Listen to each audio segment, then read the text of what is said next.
Halo, Assalamualaikum teman-teman. Ya, ketemu lagi ya. Dan kali ini kita akan ngobrolin tentang eh, orang-orang yang beruntung adalah orang-orang yang mau mendengarkan, mau membaca, mau mempelajari hal-hal yang berhubungan dengan ilmu pemberdayaan diri. Dalam konteks ini, saya percaya ketika Anda mampir ke channel saya, Anda menemukan channel saya dan sekarang mendengarkan apa yang saya sampaikan ini adalah Anda adalah orang yang beruntung gitu. Kenapa saya katakan demikian? Karena saya mempelajari dengan memperhatikan beberapa teman-teman saya, dengan memperhatikan beberapa orang-orang yang ada di sekitar saya, yang satu adalah orang yang mau belajar ilmu pemberdayaan diri dengan cara membaca buku-buku ilmu pemberdayaan diri, kemudian mengikuti training-training, maupun menonton sumber-sumber yang gratisan ya, seperti video ini ya, di YouTube gitu. Artinya apa? Artinya saya melihat ada kesungguhan orang tersebut untuk merubah jalan hidupnya begitu. Nah, sementara ada teman saya yang lain yang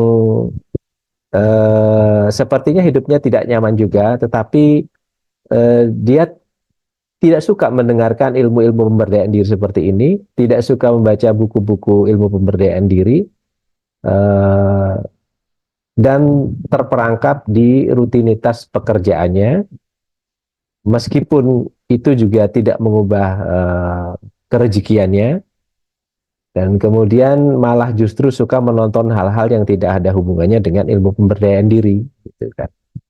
Misalnya apa? Nonton sinetron ya, kalau di TV, atau kalau di YouTube dia menonton berita-berita politik, atau barangkali menonton tontonan-tontonan yang tidak ada hubungannya dengan ilmu pemberdayaan diri. Nah, saya memperhatikan orang-orang yang belajar ilmu pemberdayaan diri itu lambat tapi pasti itu ada perkembangan dalam hidupnya.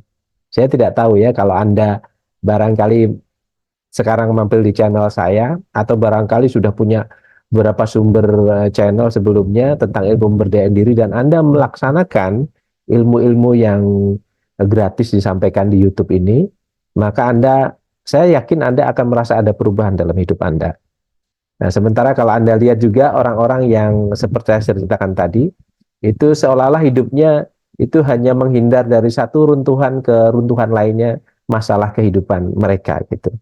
Dan anehnya orang-orang tersebut kalau kita ajak bicara tentang ilmu ilmu pemberdayaan diri, bahkan kita ajak ngomong, kita beri masukan, mereka seolah-olah tidak peduli gitu dan tidak percaya. Nah, kemudian saya coba cari tahu sebenarnya apa sih yang ada di pikiran mereka. Dan kebanyakan mereka memang tidak percaya bahwa ilmu pemberdayaan diri atau perbaikan mental kita itu bisa merubah sesuatu yang di luar diri kita, kan begitu. Padahal ada satu ayat yang mengatakan bahwa Tuhan itu tidak akan merubah nasib ya, tidak akan merubah nasib satu kaum, kecuali kaum itu merubah apa-apa yang ada di dalam diri mereka. Nah, kalau saya memaknai apa-apa yang di dalam diri mereka itu dalam pemahaman subjektif saya yang paling jelas adalah mindset, adalah pola pikir, adalah mentalitas gitu. Karena sebenarnya kerejekian yang umumnya dikejar oleh kita termasuk saya, itu sebenarnya adalah energi. Dan energi itu di dalam diri kita yang paling kena, sebenarnya paling cepat mudah kenanya adalah dengan cara merubah mindset kita, merubah mentalitas kita, yang pada ujung-ujungnya akan merubah rasa-rasa kita, dan rasa-rasa kita itulah yang menebarkan vibrasi ke alam semesta ini. Dan rezeki itu kan dalam bentuk energi. Energi itu harus diakses dengan rasa. Nah, rasa-rasa itulah yang akhirnya nanti termanifestasi menjadi rezeki-rezeki dalam bentuk uang, dalam bentuk ilmu pengetahuan, dalam bentuk apapun yang memudahkan hidup kita. Nah, sehingga teman-teman, saya mengucapkan selamat pada Anda-Anda, pada teman-teman yang sampai sekarang masih getol mengejar ilmu-ilmu tentang ilmu pemberdayaan diri, tentang bagaimana membuat diri kita sendiri berdaya gitu, bagaimana merubah mindset di dalam diri kita. Dan sementara Untuk orang-orang yang barangkali Anda kenal yang masih seperti itu, ya kita tidak bisa berbuat banyak karena memang mereka masih terperangkap di situ. Mereka berpikir bahwa semakin kerja mereka keras, itulah yang bisa merubah kerezekiannya.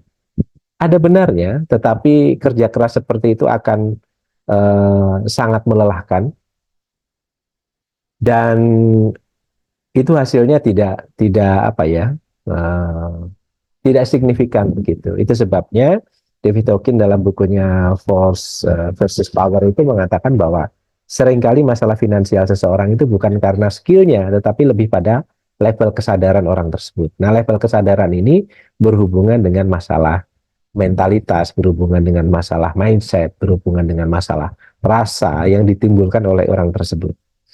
Nah, jadi teman-teman,